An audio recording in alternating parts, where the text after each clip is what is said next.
యేసయ్యకు శరీరారెవ్వరు నా ప్రియుడైన యేసయ్యకు పునరుద్ధానుడే జయశీలి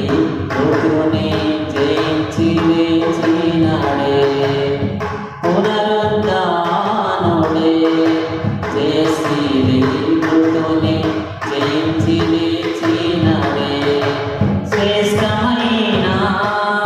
పునరుద్ధాన బలము ఇచ్చినాడే నాకై అతి త్వరలో మహిమతో తానయున్నవాడే శ్రేష్టమైన పునరుద్ధాన బలము ఇచ్చినాడే నాకై అతి త్వరలో మహిమతో తానయున్నవాడే శరీరారెవ్వరు నా ప్రియుడైన యేసయ్యకు శరీరారెవ్వరు నా ప్రియుడైన యేసయ్యకు సర్వము నెరిగిన సర్వేశ్వరునికి సరిహద్దులు లేని పరిశుద్ధునివి సర్వము నెరిగిన